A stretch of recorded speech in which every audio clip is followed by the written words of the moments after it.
بالله السميع العليم من الشيطان اللعين الرجيم. بسم الله الرحمن الرحيم.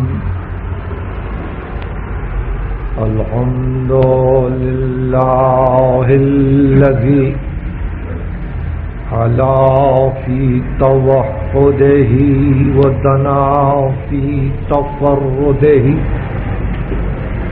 وجل في سلطانه وعظم في أركانه مجيدا لم يزل محمودا لا يزال بارئ المسموكات داعي المدعوات جبار الأرضين والسماوات سبوح قدوس رب الملائكة والروح والصلاة والسلام على سيد أصل ما في الوجود سر الله في كل موجود نقطة دائرة الوجود صاحب اللواء الحمد والمقام المحمود أبي القاسم محمد وأهل بيته الطيبين الطاهرين المعصومين المظلومين الذين أذهب الله عنهم الرجس وطهرهم تطهيرا.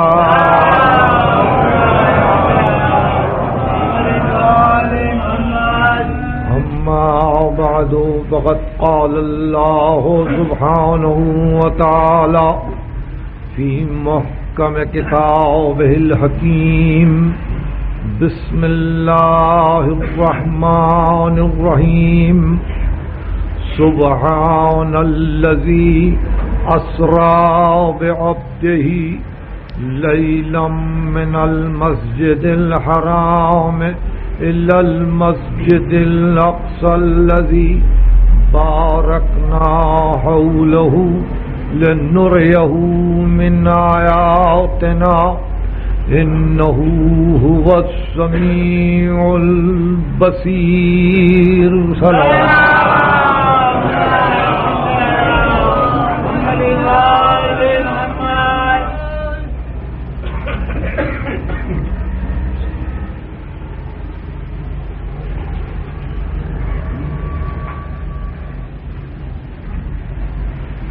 اللہ کا شکر ہے کہ توفیقات ایزدی سے آپ سب ایک مرتبہ پھر اس با اخلاص عبادت کے لیے آمادہ ہو گئے جہاں ہم سے پہلوں نے بھی اس بندگی میں شرکت کی تھی اور حصہ لیا تھا اور امتوں پر بھی اس عبادت کو واجب کیا گیا تھا.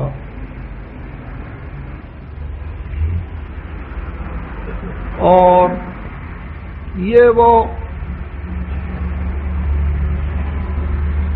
آزمائش والی عبادت ہے کہ جہاں انسان بڑی آسانی کے ساتھ اخلاص کو ریا سے الگ کر لیتا ہے.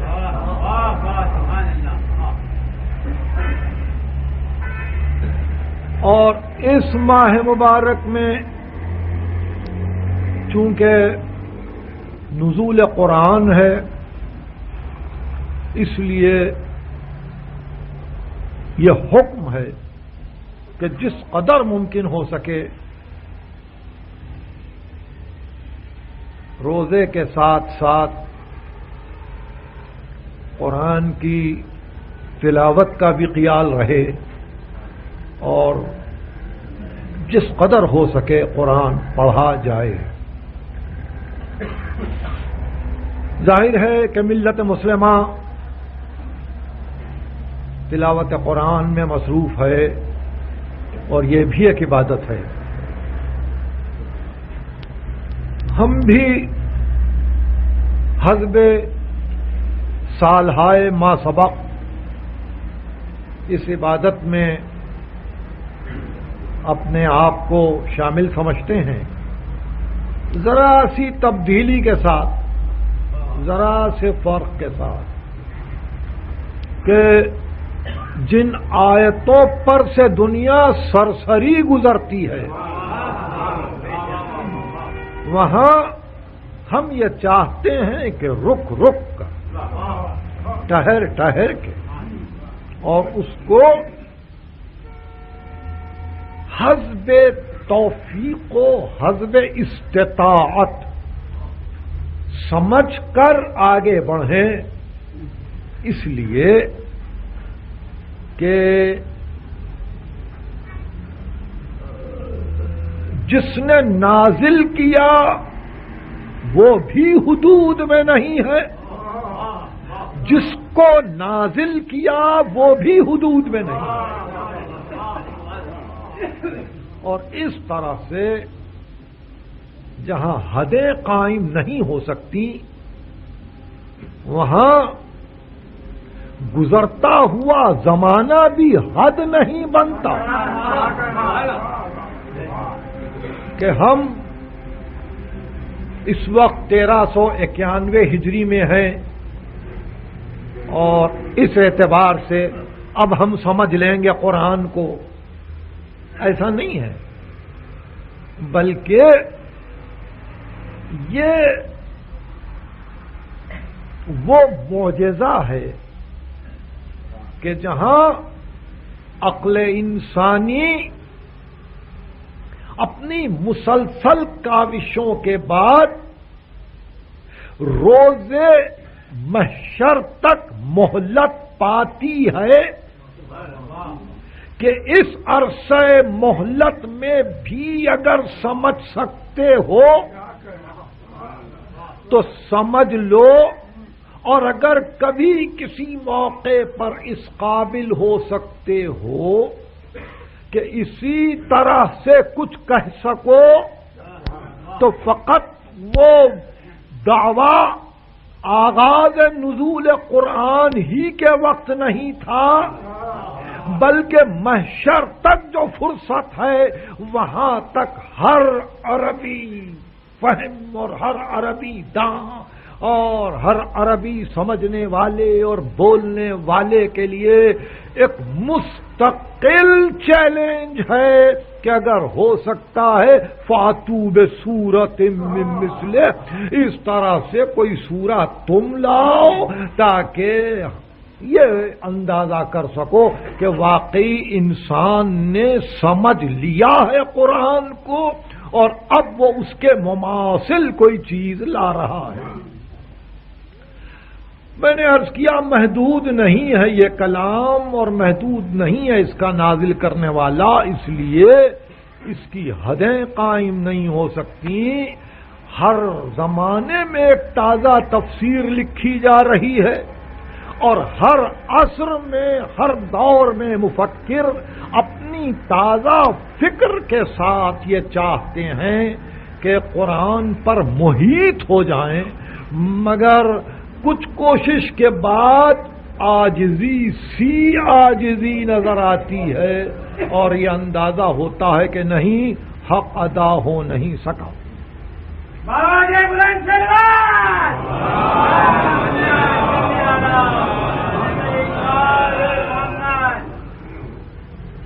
اس سال کے لیے جو سورہ منتخب ہوا وہ سورہ اسرا یا سورہ بنی اسرائیل ہے. یہ قرآن مجید کا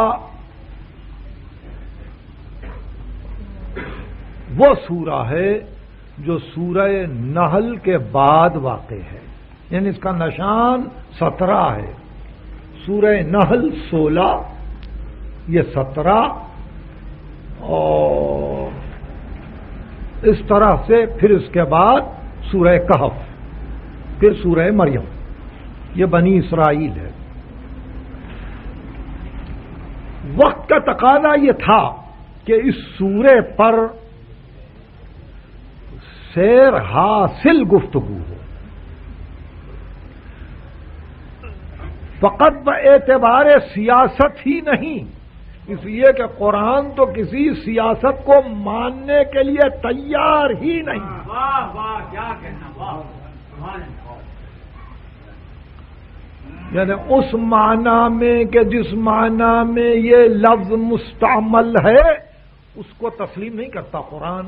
یہ ایک علیحدہ ہی گفتگو ہے، اور نہ اس قسم کا کوئی لفظ کبھی قرآن میں استعمال ہوا ہے. حالانکہ یہ عربی لفظ ہے، یہ عربی لفظ ہے، مگر اس کو استعمال نہیں کیا گیا. تو یہ سورہ بنی اسرائیل یا اسرا عجیب اتفاق ہے کہ اس آیے وافی ہدایہ سے شروع ہوتا ہے کہ جس آیت پر بحث کرتے ہوئے ہمارے مفسرین نے کسی نے 50 صفحے، کسی نے 60 صفحے، کسی نے 70 صفحے حسب حوصلہ اور حسب مزاح بحث کی، اور یہ چاہا کہ حق ادا ہو سکے، مگر ظاہر ہے کہ باتیں تھیں معراج کی، اس لیے حق ادا نہ ہو سکا. حق ادا نہ ہو سکا، اور جہاں سے گفتگو چھڑی تھی آج بھی وہیں ہے، آج بھی وہیں ہے. دیکھیے یہ اس جملے کو ہم تمہید کا آخری حصہ قرار دیتے ہیں، اور اس کے بعد اس امر کی ضرورت ہے کہ ایک مختصر سا مقدمہ مزاج قرآن کے متعلق آپ کی سماعت کے لیے ہدیہ کریں. اور وہ مختصر سا مقدمہ یہ ہے کہ قرآن مجید کی تلاوت کے وقت ہمیشہ اس بات کا خیال رہے کہ جہاں سے سورہ شروع ہوتا ہے، جہاں سے سورہ شروع ہوتا ہے اس پر اتنی غائر نظر رہے اس کے معانی پر، اس کے مفاہیم پر، اس کے مطالب پر، اس لیے کہ ذات واجب کا کلام ہے. شاید وہی ایک لفظ پورے سورے کے راز کو کھولنے والا ہو.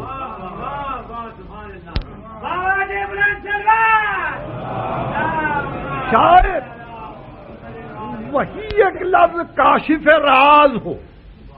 یہ گفتگو اس لیے کی گئی کہ میں اپنی اس تقریر کو گزشتہ سال کی تقریروں سے مسلسل کر رہا ہوں.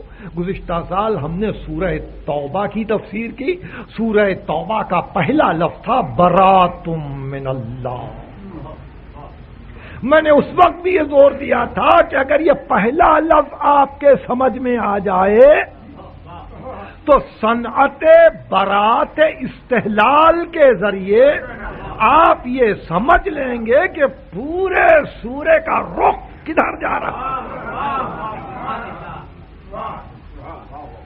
پہلا براتم من اللہ، تو اس کو آپ کے پاس صنعت شعر میں برات استحلال کہتے ہیں کہ جہاں پہلے ہی مصرے میں قصیدہ کہنے والا ایک ایسا اشارہ کر دے کہ جس سے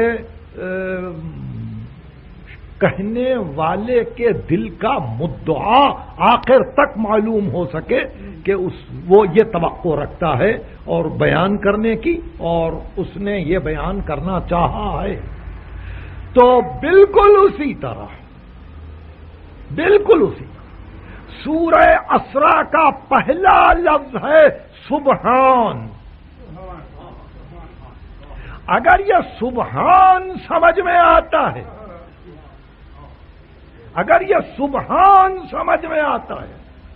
تو یقیناً نہ صرف آپ آیہ اسراء کو سمجھیں گے بلکہ اس پورے سلسلے کو سمجھیں گے بنی اسرائیل کے سورے کے، جو سورہ تسبیح سے شروع ہو کر تحمید پہ ختم ہوتا ہے.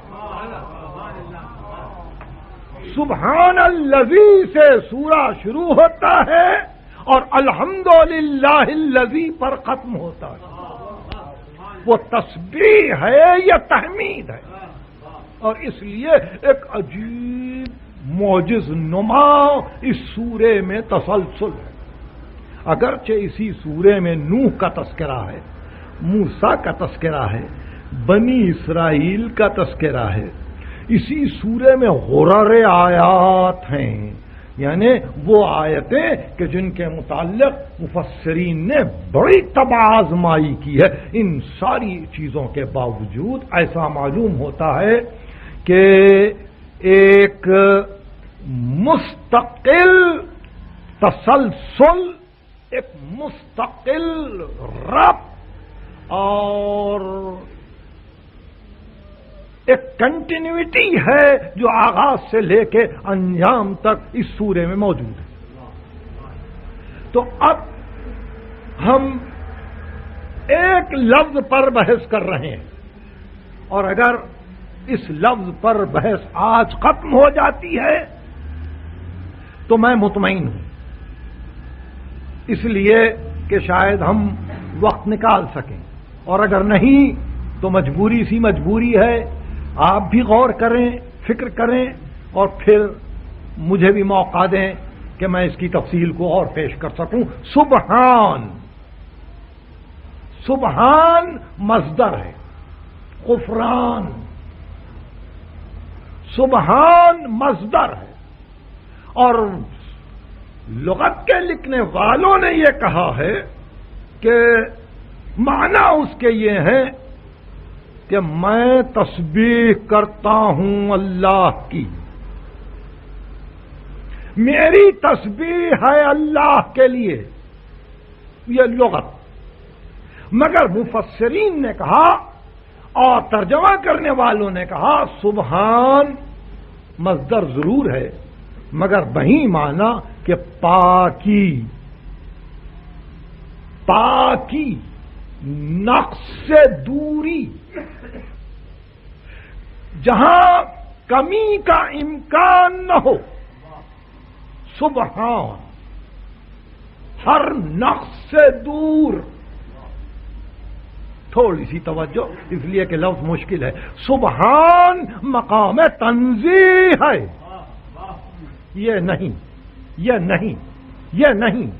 نہیں سبحان اللہ عما یصفون.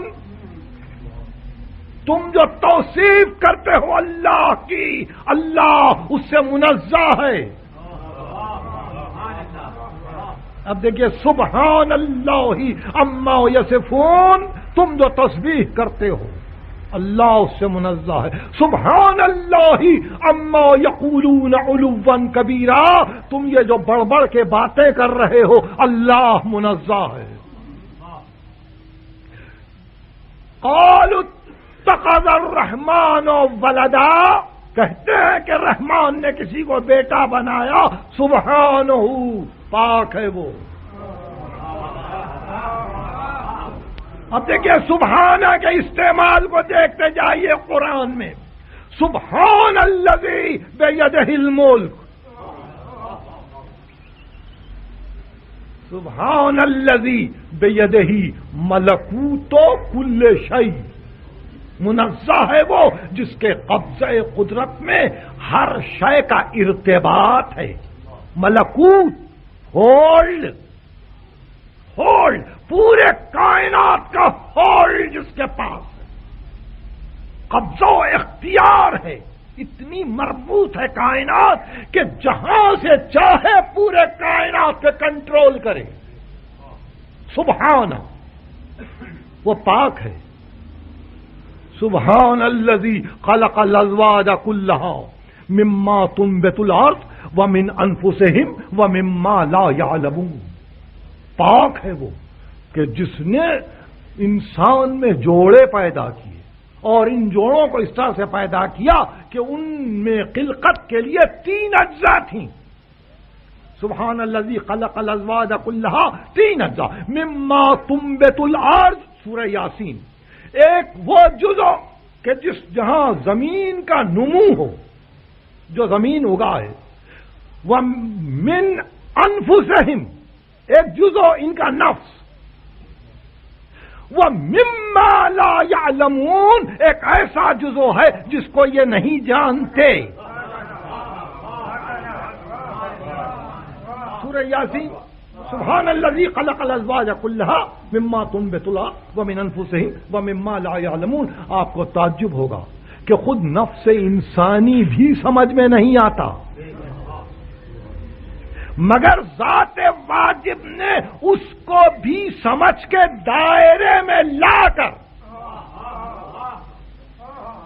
3 اجزاء کیے انسان کے. مما تنبت الارض ومن انفسہم ومما لا یعلمون. ایک وہ کہ جو زمین کا نمو ہے، ایک وہ جو تمہارا نفس ہے، ایک وہ جس کو تم نہیں جانتے.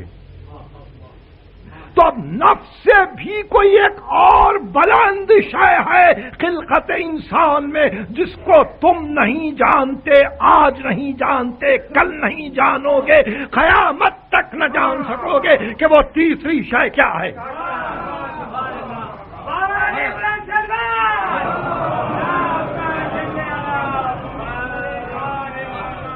یہ قرآن کا چیلنج ہے. مما لا یعلمون اس پہ کسی نے بحث ہی نہیں کی، ابھی تو نفس میں الجھے ہوئے ہیں کہ نفس انسانی کیا ہے. اور یہ حکمت بھرا قول ہمارے سامنے ہے. من عرف نفسہ فقد عرف ربہ. جس نے اپنے نفس کو پہچانا اس نے اپنے رب کو پہچان لیا. حالانکہ نفس کا پہچاننا بھی مشکل ہے، نفس کا پہچاننا بھی مشکل ہے. ارشاد ہوا کہ نہیں، پھر بھی تمہارا حس باطن ایک اندازہ کر رہا ہے کہ ایک میں ہے، ایک انا ہے، اور وہاں تک تمہارا حس باطن پہنچ رہا ہے. اس لیے وہ بھی تمہارے احساس کی زد میں ہے. مگر جو تیسری چیز جو تمہاری خلقت میں جزو اعظم ہے، وہ مما لا یعلمون، جس کو تم نہیں جانتے، تم کو علم ہی نہیں ہے، تم کو علم نہیں ہے. وہ سبحان الذی، وہ پاک ہے، وہ پاک ہے. تو آپ نے دیکھا کہ قرآن مجید میں 41 مقام پر لفظ سبحان آیا ہے. 41 مقام. اور یہ سورہ جس کی 111 آیتیں ہیں، اس میں 3 مقام پر لفظ سبحان آیا ہے. شروع ہوا ہے لفظ سبحان سے.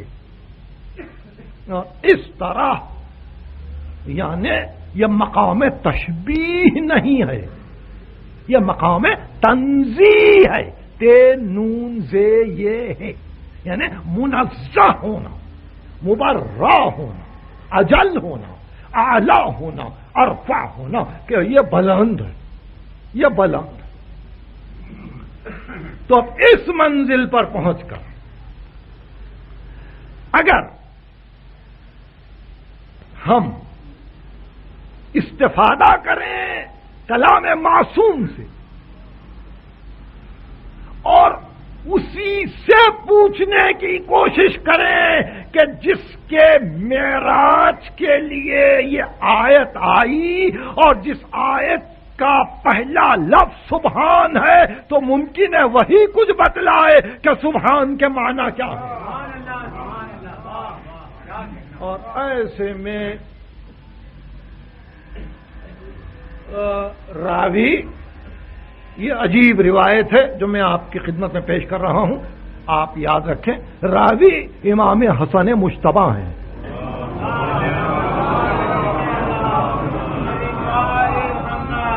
اور روایت کرتے ہیں کہ میں اپنے نانا کے پاس تھا کہ ایک یہودی آیا اور وہ پہلی نازل ہونے والی کتابوں کا اپنے آپ کو عالم سمجھتا تھا۔ اس نے کہا کہ آپ نے نبوت کا دعویٰ کیا ہے، آپ نبی ہوں گے یا سلسلہ انبیاء میں کوئی وصی ہوں گے، مگر ظاہر ہے میں جو کچھ پوچھتا ہوں وہ یا نبی بتلائے گا یا وصی بتلائے گا، اس لیے اب آپ یہ بتلائیں کہ ابراہیم نے کعبے کے 4 گوشے کیوں بنائے، اس کو مربع کیوں کیا؟ کہا اس کو مربع اس لیے کیا کہ 4 کلموں پر بنا۔ اب یہ ارشاد رسول، 4 کلموں پر بنا۔ اس نے کہا وہ کون؟ کہ 4 کلمے، ارشاد فرمایا سبحان اللہ والحمد للہ ولا الہ الا اللہ واللہ اکبر۔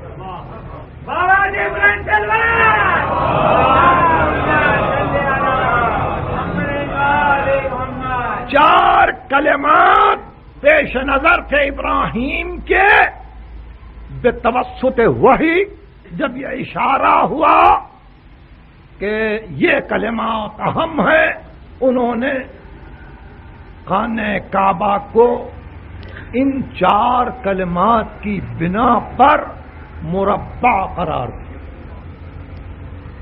تو بے اختیار اس نے کہا کہ وہ خود کہے کہ اکبر ہے، فرمایا ہاں، اس لیے کہ اس کی کبریائی کا کوئی اندازہ کائنات میں نہیں کر سکتا، اس لیے اپنی کبریائی کو خود بتلاتے ہوئے اعلان کرتا ہے کہ اللہ اکبر ہے، اپنی کبریائی کا اعلان کیا۔ بہت غور سے اس نے پوچھا کس سے اکبر ہے، کس سے اکبر ہے؟ ارشاد فرمایا من ان یوسف، اس سے اکبر ہے کہ اس سے اس کی تعریف کی جا سکے۔ اللہ اکبر من ان یوسف، کہ اس کا وصف بیان کیا جا سکے، اس سے اکبر ہے۔ ہم وصف بیان کر کر کے تھک گئے، وہ اکبر ہے۔ کائنات تعریف کر کر کے تھک گئی، وہ اکبر ہے۔ اولیاء مقام محبت میں، مقام معرفت میں گفتگو کر کر کے رہ گئے، وہ اکبر ہے۔ نعرہ تکبیر!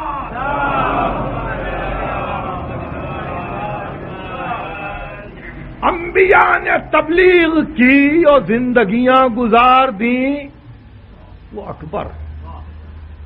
اس نے کہا اور لا الہ الا اللہ خود کہے، کہاں؟ ہاں، یہ اسی کو زیب دیتا ہے کہ اپنی اکتائی کا اعلان کرے، اس لیے کہ وہ اگر نہ کہے تو اس کی اکتائی کی تخلیق عقل انسانی سے ممکن نہیں ہے۔ عقل نے اس کو ایک نہیں بنایا، سقراط نے، ارسطو نے، افلاطون نے، کسی اور بڑے مفکر نے اپنے افکار کے نتیجے میں یہ نہیں کہا کہ خدا ایک ہے، بلکہ اوحی الیہ، مجھ سے وحی آئی، انما الہکم الہ واحد، کہ تمہارا خدا ایک ہے۔ تو لا الہ الا اللہ وہ خود کہے، وہ خود کہے۔ کہا پھر الحمدللہ کا اسی لیے کہ وہ جان رہا تھا کہ تعریف کسی سے نہ ہو سکے گی، تعریف کسی سے نہ ہو سکے گی، تو ذات واجب نے اپنے آپ کو اس قابل قرار دیا کہ خود اپنی آپ تعریف کرے، خود اپنی آپ تعریف کرے۔ دیکھیے میں ابھی سبحان اللہ پہ آ رہا ہوں، اس مقام پر ایک اور منزل۔ ہر سورہ ہمارے پاس بسم اللہ الرحمن الرحیم سے شروع ہوتا ہے، اور یہ آپ کو معلوم ہے کہ بسم اللہ الرحمن الرحیم سورے کا جزو ہے، سورے سے الگ نہیں ہے، اس کو سورے سے علیحدہ نہیں کیا جا سکتا۔ ممکن ہے کہ عالم اسلام میں اس کے متعلق اور نظریات ہوں، مگر کہیں دنیا میں قرآن جہاں چھپے گا وہاں سورے کے آغاز پر وہ جزو سورہ ہو کہ نہ ہو بسم اللہ الرحمن الرحیم آئے۔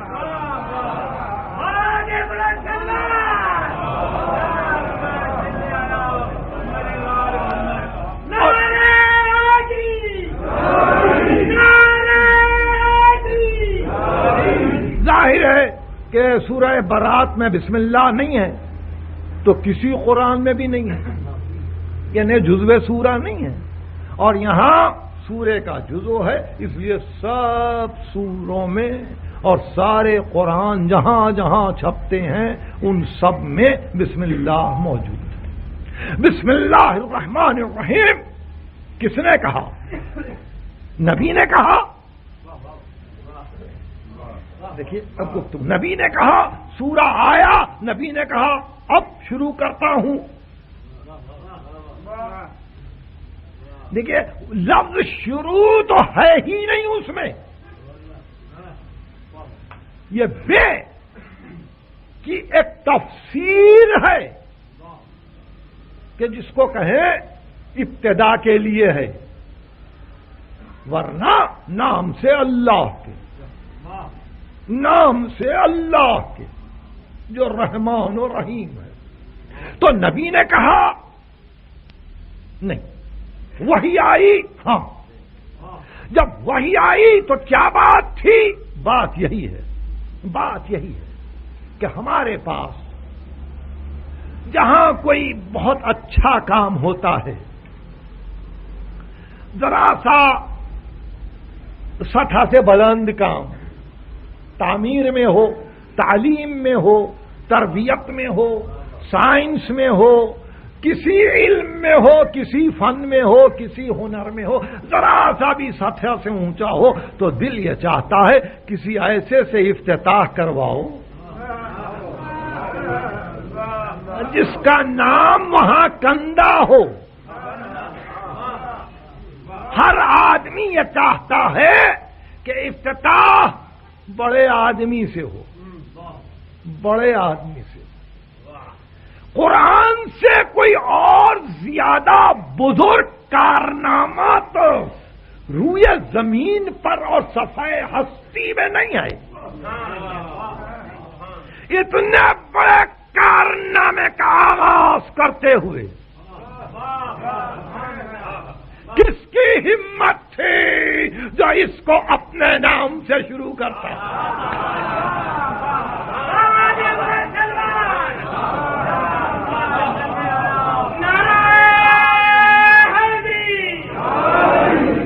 کس کی ہمت تھی جو اپنے نام سے شروع کر؟ اسی کے لیے زیبا تھا یہ آغاز، کہ جس نے وحی نازل کی اور کہا میرے نام سے.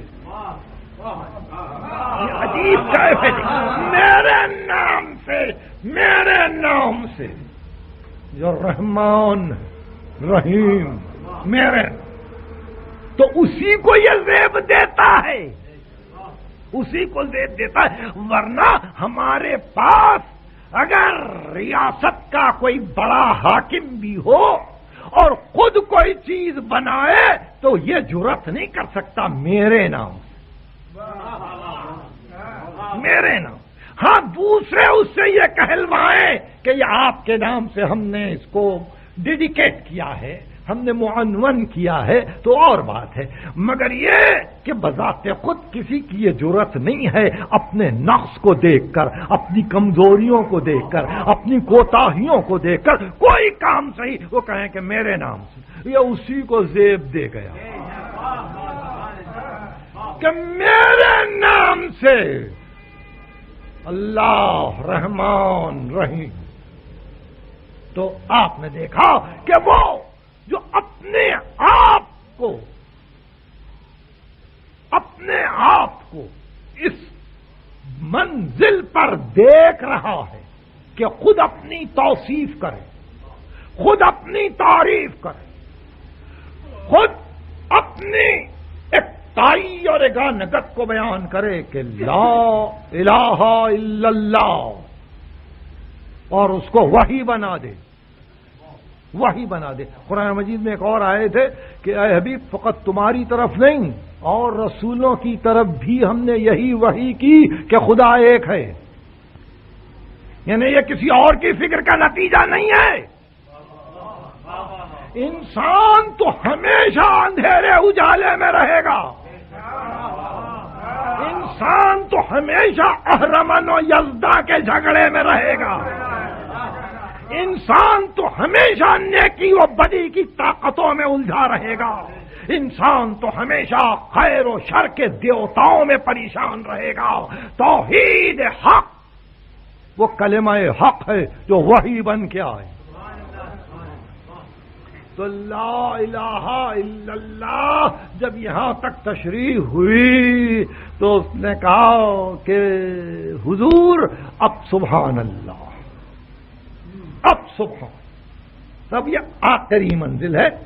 میں چاہتا ہوں کہ اس منزل کو ہم بہر صورت طے کر سکیں. آج ارشاد میں سبحان اللہ مقام تنزیہ ہے، مقام تنزیہ ہے، یعنی وہ بزرگ ہے، وہ اعلیٰ ہے، وہ ارفع ہے، وہ منزہ ہے،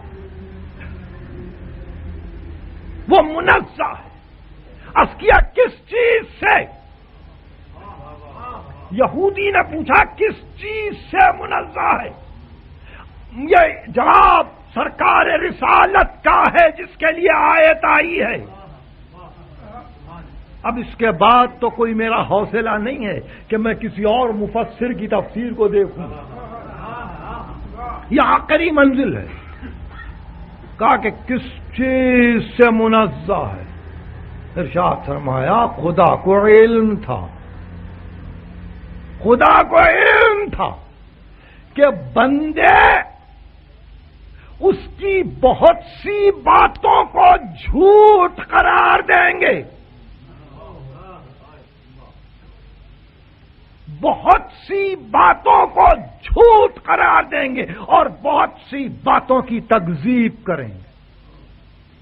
یکذبون و یکذبون، جھوٹ قرار دیں گے اور تکذیب کریں گے. تو خود کہا سبحان اللہ کہ میں منزہ ہوں. اگر تم سمجھتے ہو کہ یہ جھوٹ ہے تو آئے معراج کو شروع کیا سبحان اللہ سے تاکہ قیامت تک کوئی یہ نہ کہے کہ یہ جھوٹ ہے.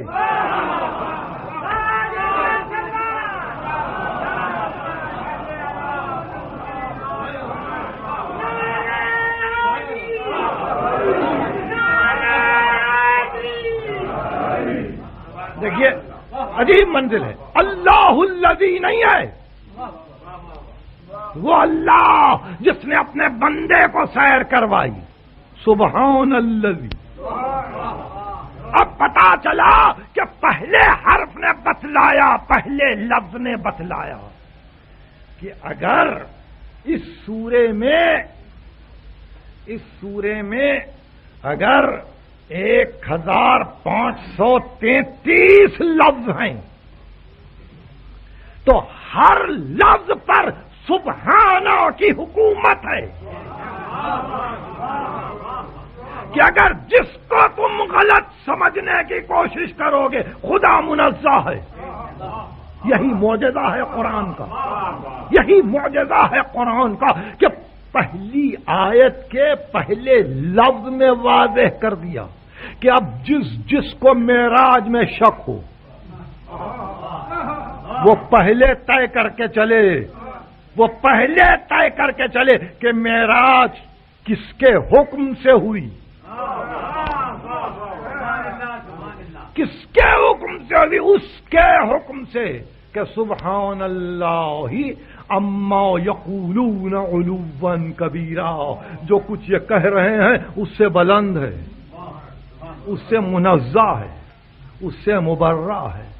اب جسمانی ہوئی یا روحانی ہوئی یا خواب میں دیکھا یا جسم وہیں رہ گیا، اب یہ سب باتیں آپ کے ذہن میں آئیں اور آپ بے اختیار کہتے جائیں سبحان اللہ،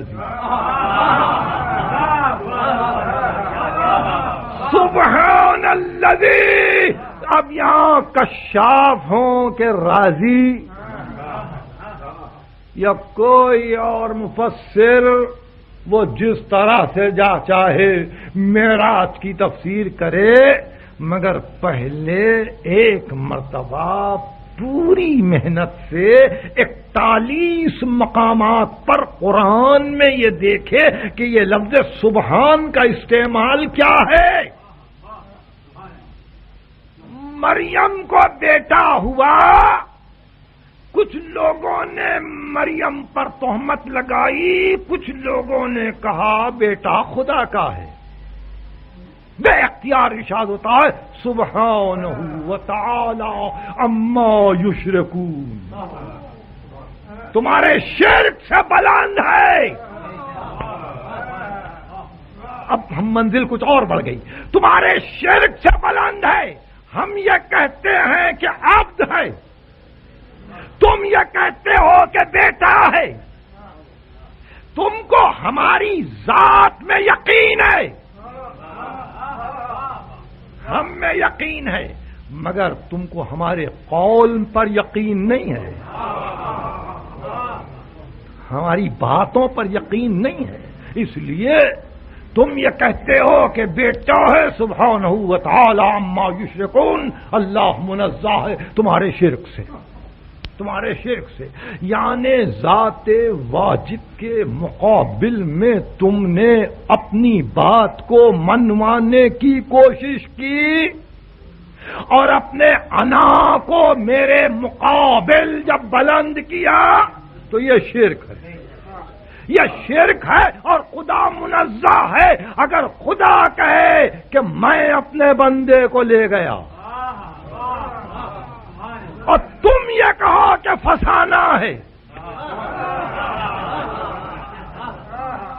تم یہ کہو کہ فسانہ، سبحان اللہ، پاک ہے وہ، منزہ ہے وہ. اب جس طرح سے چاہے جو سوچے، جس طرح سے بیان کرے، جو چاہے کہے، مگر اس آیت کے پہلے لفظ نے ذات واجب کے استغنا کو بتلایا کہ وہ اتنا غنی ہے عالمین سے کہ اس کو کسی کی پرواہ نہیں ہے. اس لیے کہ اس نے کہا کہ سبحان الذی، وہ سبحان ہے اور یہ عبد ہے. ابھی سبحانہ پہ ہیں، سبحان ہے اور یہ عبد ہے. اسرا بعبدہ ہی، تو عبد فقط روح نہیں ہے، عبد فقط روح نہیں ہے، روح اور جسم کی ترکیب ہے عبد.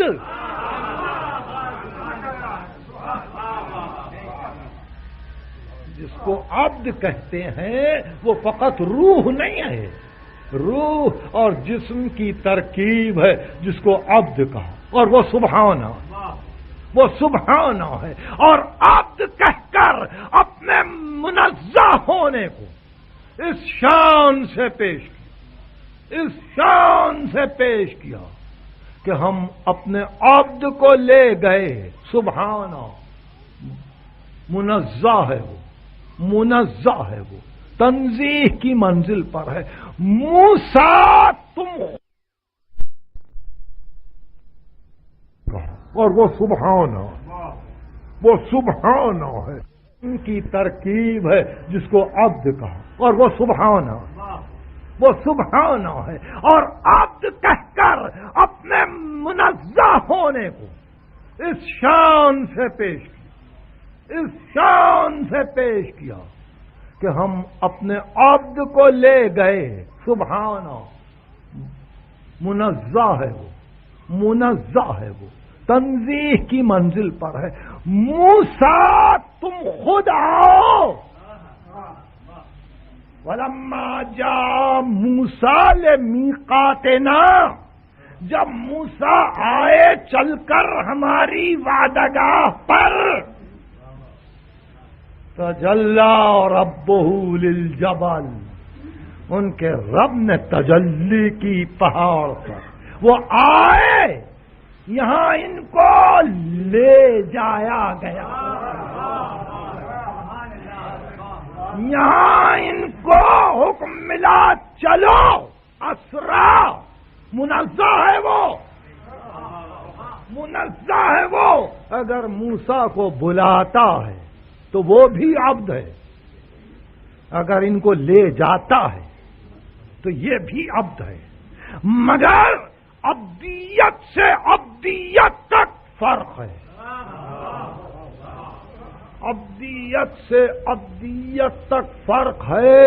اور قیامت تک جس امت کو رہنا ہے وہ موسیٰ کی عبدیت کا کلمہ نہیں پڑھتی، وہ تو بے اختیار کہی جا رہی ہے، اشہد ان محمدن عبدہ ورسولہ، میں گواہی دیتے ہیں ہم کہ وہ عبد ہے، اس کا رسول ہے، پہلے عبد ہے پھر رسول ہے۔ اور سبحان الذی اسری بعبدہ، وہ پاک ہے، منزہ ہے تمہاری فکر سے، تمہارے شعور سے، تمہاری عقل سے، تمہاری بے تابیوں سے، تمہاری گمراہیوں سے، تم جو کچھ شبہات پیدا کر رہے ہو بسلسلہ معراج، سب سے منزہ ہے۔ غرق و التیام یہ بھی ایک شبہ ہے، جانا اور آنا یہ بھی ایک شبہ ہے، کس کے گھر سے گئے یہ بھی ایک شبہ ہے، یہ بھی ایک شبہ ہے۔ نہیں، شبہات کی منزل اتنی عجیب و غریب، وہ سبحانہ پیش نظر ہے، وہ اتنی عجیب و غریب کہ دو راوی ایسے ہیں، دو راوی ایسے ہیں کہ جنہوں نے بے اختیار اثر ڈال دیا روات پر، اسلام کے روات پر دو راویوں نے اثر ڈال دیا، ایک حضرت عائشہ ام المومنین اور دوسرے امیر شام معاویہ بن ابی سفیان، دونوں نے روات اسلام پہ اثر ڈالا یہ کہہ کے کہ جسم تو تھا بستر پہ، بستر پہ جسم تھا، روح گئی، روح گئی۔ اور معراج کا قصہ یہ ہے کہ معراج ہے ہجرت سے 7 برس پہلے، اور یہ بی بی آئی ہیں ہجرت کے 2 برس بعد۔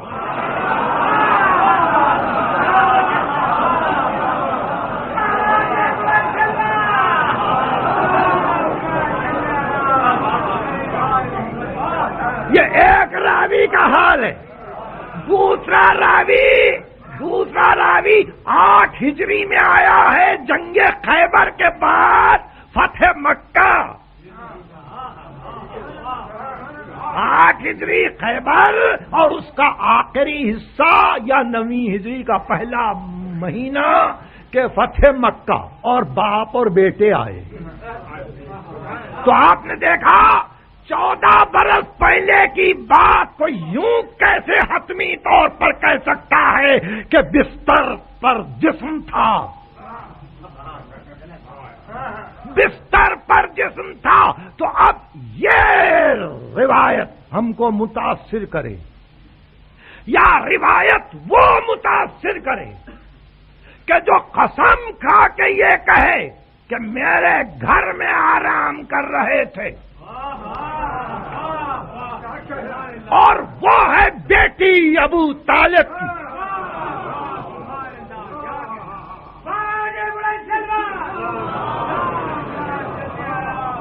ام ہانی کے گھر میں تھے، ام ہانی کے گھر میں تھے اور بیان کرتی ام ہانی کہ کوئی ہے جو یہ کہے کہ میرے علاوہ کسی اور کے گھر سے معراج ہوئی. عجیب بات ہے، ہجرت سے 5 اور 7 برس پہلے کا واقعہ ہے، اس لیے یہ کسی نے نہیں کہا کہ میرے گھر کا. ام ہانی نے کہا میرا گھر، اور سونے والوں میں وہاں جعفر بھی تھے، خود علی بھی تھے، اور بعض روایات کے اعتبار سے حمزہ بھی تھے. اور ایسے میں ام ہانی بیان کرتی ہیں کہ عشاء کی نماز کے بعد تعقیبات میں مصروف ہوئے تو پھر میں نے نہیں دیکھا، پھر میں نے نہیں دیکھا، اپنا جسم ہے نہ روح، میں نے نہیں دیکھا. تو میں نے گھبرا کے اپنے بھائیوں کو اٹھایا اور میرے بھائی دوڑے ہوئے ابو طالب کے پاس گئے اور ابو طالب آئے. مجلس کا آغاز ابو طالب،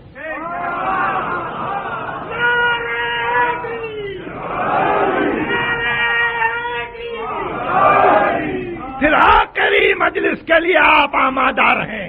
حسب سال ہائے ما سبق ابو طالب کے پاس گئے اور ابو طالب تلوار کھینچے ہوئے پہلے تو محلے میں دوڑتے رہے اور پھر اس کے بعد خانہ کعبہ کے پاس اور برابر آواز دیتے رہے کہ خبردار اگر کسی نے محمد کو بستر سے ہٹایا ہے اور اگر اس کو ذرہ برابر بھی کسی نے نقصان پہنچانے کی کوشش کی تو آج مکے میں خون کی ندیاں بہ جائیں گی. پکار پکار کے ابو طالب کہہ رہے تھے، سب اپنے اپنے گھروں میں چھپے ہوئے بیٹھے تھے کہ سامنے کون جائے. کہ ایسے میں نماز صبح کا وقت آیا. ام ہانی نے کہا جا کے کہو ابو طالب سے آ گئے.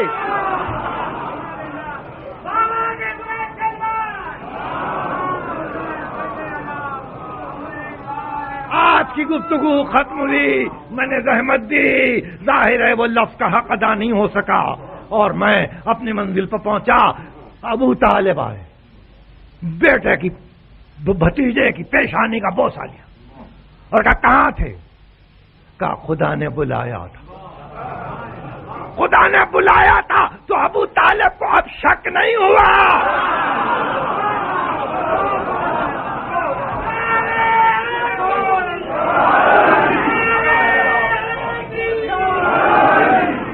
پہلا جملہ سن کر ابو طالب کو شک نہیں ہوا کہ کیسے گئے، کیسے آئے، جسم سے گئے، کس طرح سے گئے، آسمانوں کو کیسے عبور کیا. کچھ نہیں، بھتیجے نے کہا خدا نے بلایا تھا اور ابو طالب نے تصدیق کی، وہ مومن یا یہ مومن.